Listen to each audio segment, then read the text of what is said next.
Well, good morning. Good morning, everyone. Good morning, Sunday school families. Good morning, kiddos. Today, I have with me a very special guest. This is Wes Lindstrom. And Wes is kind of an expert in kindness. And he's going to be a good person to talk to today because he has lots of thoughts on that, don't you, Wes? I certainly do. And I am so looking forward to hearing what you have to say, but I was wondering, Wes, do you think that we could play a little game here before we begin? I love games. Oh, good. Good. I love games too. This game is called What Goes Together. And I'll be holding up an item, Wes. And Okay. when you see the item, I'll say a word. And I want you to tell me what comes to mind when I say the word. You ready? Ready. Okay. The game is called What Goes Together, boys and girls. Are you ready? All right, here we go.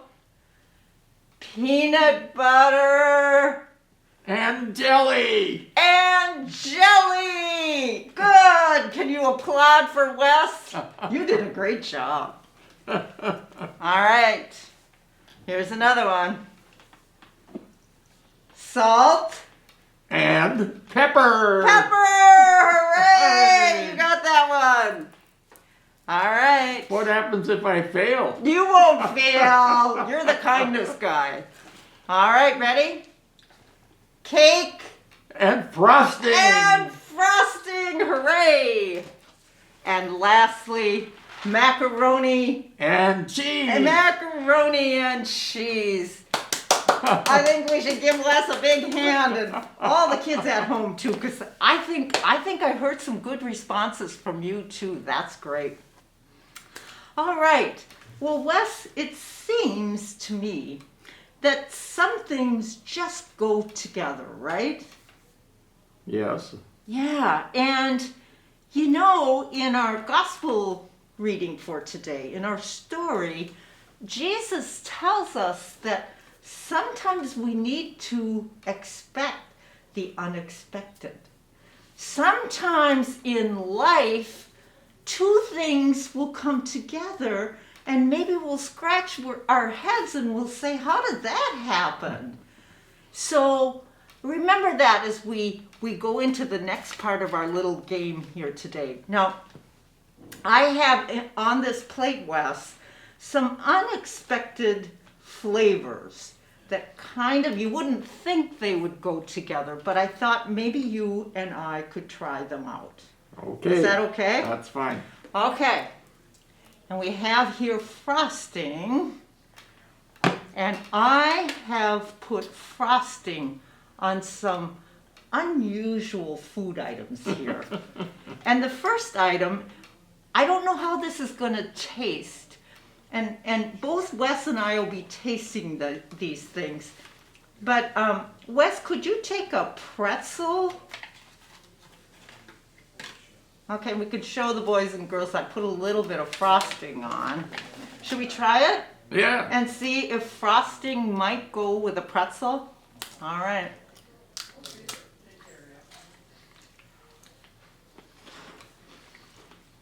Not real well, in my opinion. How about you?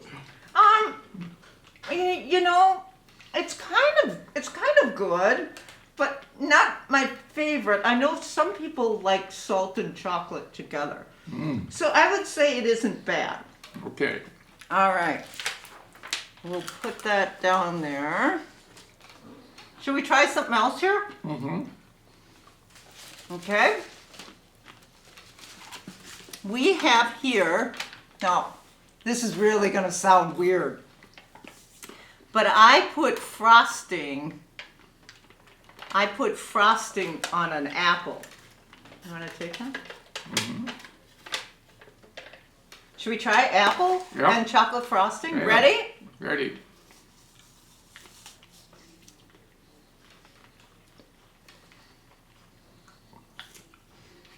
That tastes good. That's pretty good, yes. It's kind of an unexpected unexpected match. Oh, yes. The apple's kind of tart and the frosting's kind of sweet. Actually, that's pretty good. I'm taking our wife. Yep, I could eat that. All right.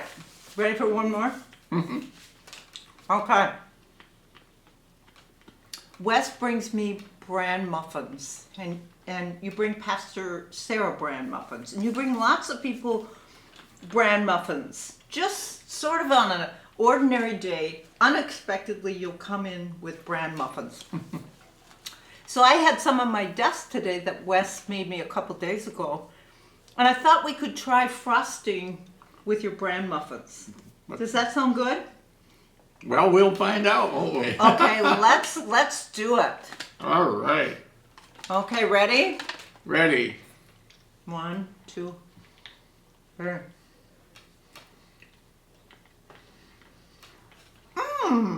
You like that? I do. Do you like It's it? okay. I would rather have butter, but this will pass. Well, it is unexpected, Yes, it is. but I think it tastes kind of good. Yes. It's sometimes when you have unexpected flavors that come together, you got to kind of think about it, right? That's right. So, we've been talking about how sometimes we're surprised by flavors that come together. And in our gospel today, Jesus tells us something kind of surprising, something maybe a little unexpected. He tells the people, he says, when an enemy hurts you, do the unexpected. What do you think Jesus wants us to do when our enemies hurt us? Well, he does want us to love them, and sometimes it may sound like it's pretty hard to do, but, you know, I've had situations where I've had to watch my attitude so that I, you know, when I am around people that do not have my values. Is it sometimes hard has anybody ever called you a name, Wes? Oh, I'm sure. I can't think of anybody right now. Or maybe said something mean to you? I think when we're talking about children especially, and at any age, probably up to 25, it does happen that people call people names, and they kind of hurt. It does. And you know, boys and girls, maybe you can think of a time when someone has called you a name, or someone has done something mean to you. Our first reaction might be to put up our fists, right? Right? Or to make a mean face at them, or to call them a name because we get hurt and we just want to give it back, right? Right. But Jesus says, when people are mean to you, do something unexpected. And maybe that might mean smiling at them. Maybe it might mean paying a compliment to them and saying, why, you look very nice today. Or, and this is a biggie, Jesus tells you, if somebody hurts you, be sure to pray for them. Why do you think praying for our enemies is so important, Wes? Well, it is probably one of the few things that you can really do that might make a difference. And if you give that situation to God, that allows you to somewhat let go of that situation. Mm-hmm. And hopefully the other person may think differently in the future. Well, and maybe, I was thinking, Wes, that maybe the reason why Jesus tells us to love our enemies might be this. It's just a thought. maybe it's because Jesus can see what's in our hearts, and he knows every heart of every person in the world. And he knows that sometimes mean people hurt people. Mean people tend to be mean to other people because they themselves have been so hurt. And maybe Jesus wants us to pray for our enemies because he knows that sometimes it's the meanies that need our prayer and our love most, right? Right. So that's something to think about. I also wanted to add here, Wes, and you may have some thoughts on this, but, is bullying ever okay? No, I wouldn't think so. I would like to think that we wouldn't do that, but I know after teaching school for 30-some years, there are people that do that. The thing that I have learned over the years, and I'm thinking that a lot of people do, is that if you get revenge on somebody, if you're thinking, I gotta get even here, well, this person hurt me, I'm gonna hurt them back, as far as, but with words. The problem is that's short-lived. I mean, that did nothing to solve the problem. It just made you feel good for a short period of time. Where if you say, just turn it over to God and tell the person that, or just probably don't say anything, but you might tell them, I love all people of God or something, but it just doesn't have to.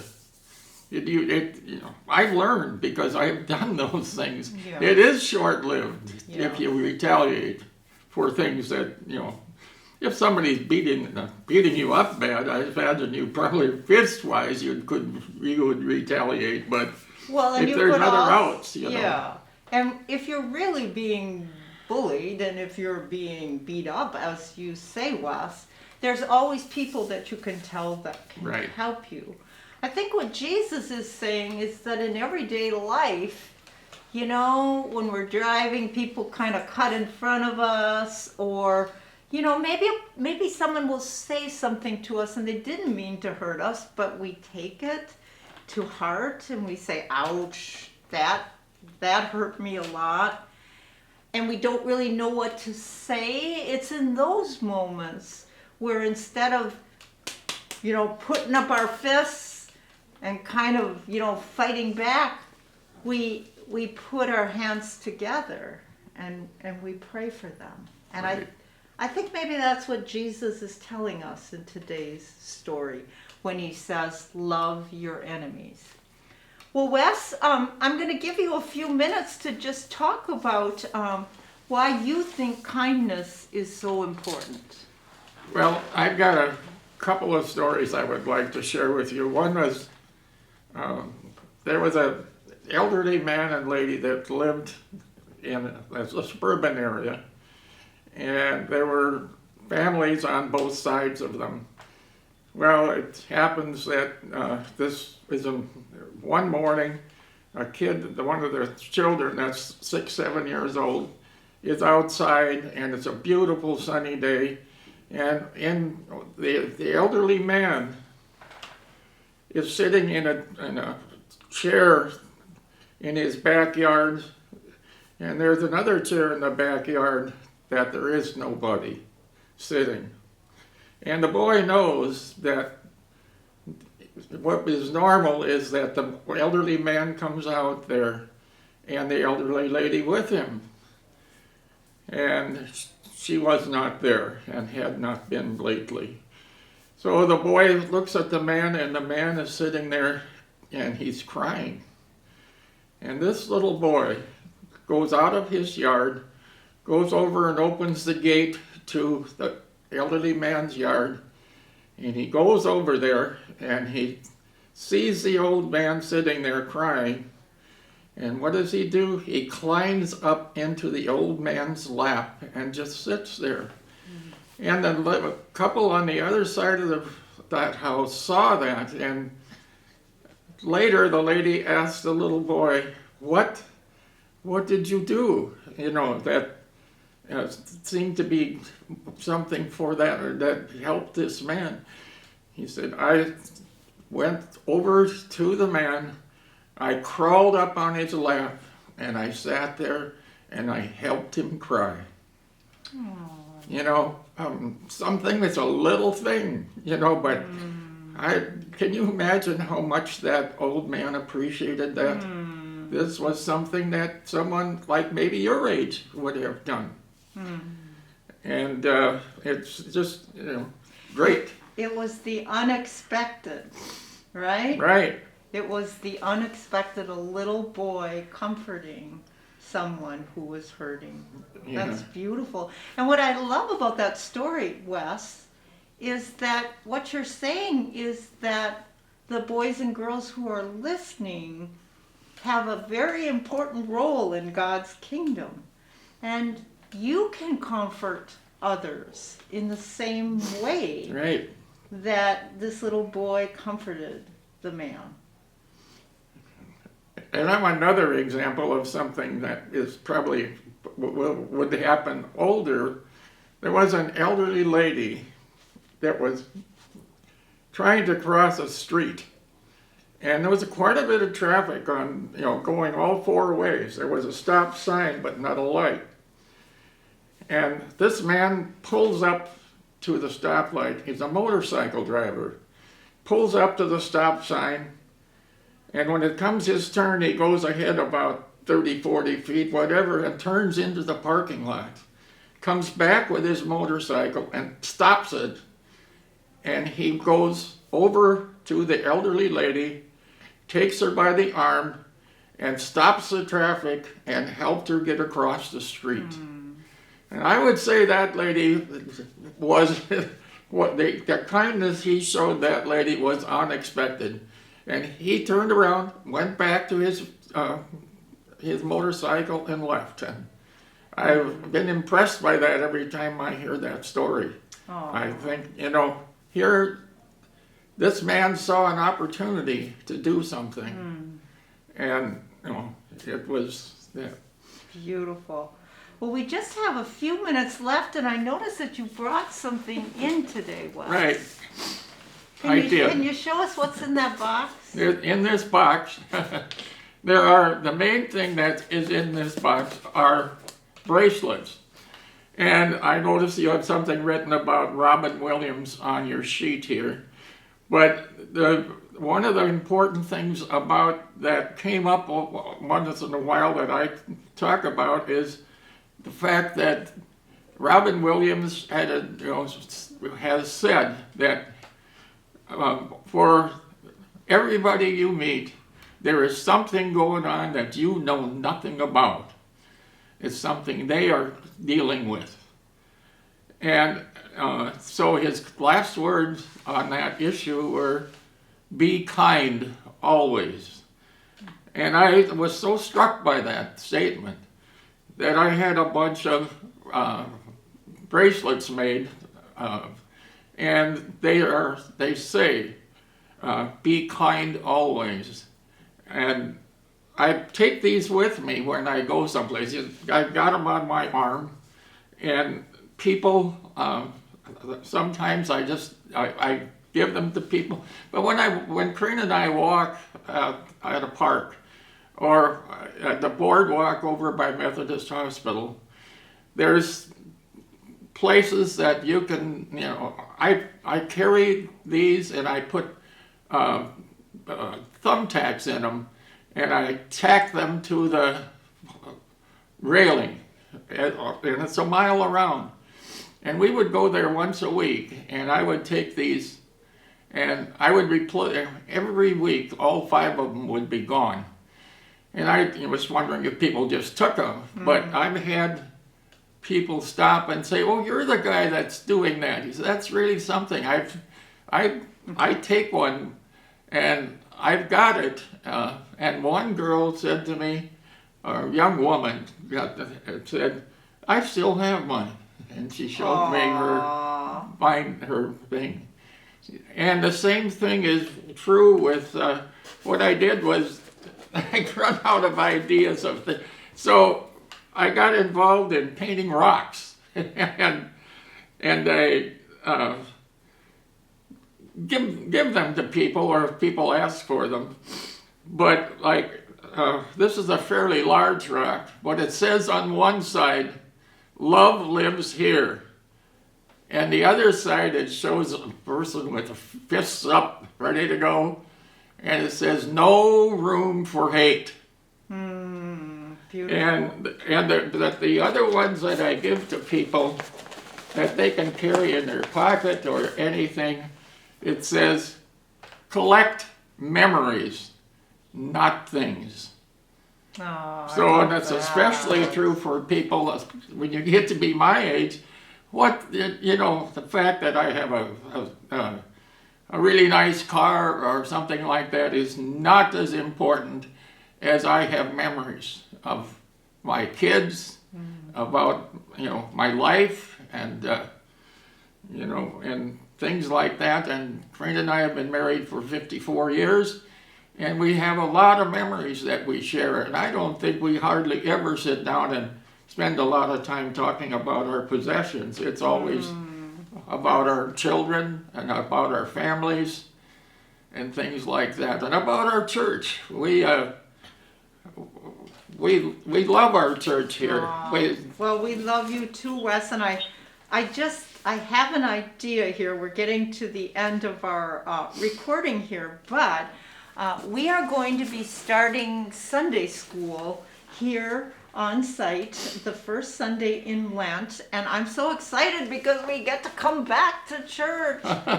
And we're going to invite you, Sunday school families, to join us in Fellowship Hall for music, a Bible story, and a really cool lesson. But could you make sure that we have some of these bracelets for Absolutely, for the families? You may have them.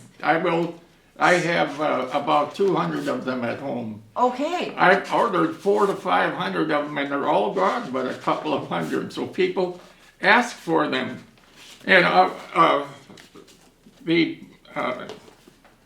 let's see, where did I put it? I had some pictures of the people at church sitting around tables, and I gave them all the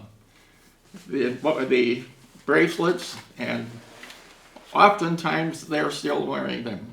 Oh, and beautiful. You'll always notice my shirt. It says "Spread Kindness." Oh, And I love it. Our whole family has shirts, and some of our church family here has shirts that say "Be Kind." Be kind. And many of them I have given to people when somebody gives me some. Well, Wes, would you close us in prayer today? You've shared some really beautiful thoughts, and I hope families that you've been lifted up and encouraged, and I hope that we can all be strengthened by the gospel today, and also by your uplifting thoughts and inspirational ideas. So could you close us in prayer, Wes? Thank you. Dear Lord, we thank you so much for the opportunity to be together as a church family, as well as our individual families, and help each one of us to figure out ways that we can help others, especially with today's thoughts about how do you deal with your enemies. And it takes time and effort on our part. And help us, Lord, to be able to deal with these kind of things. Give the problems to you so that we can continue with our lives. Amen. Amen. Should we say goodbye? Bye. Bye, guys. Have a good week filled with kindness and love. Peace.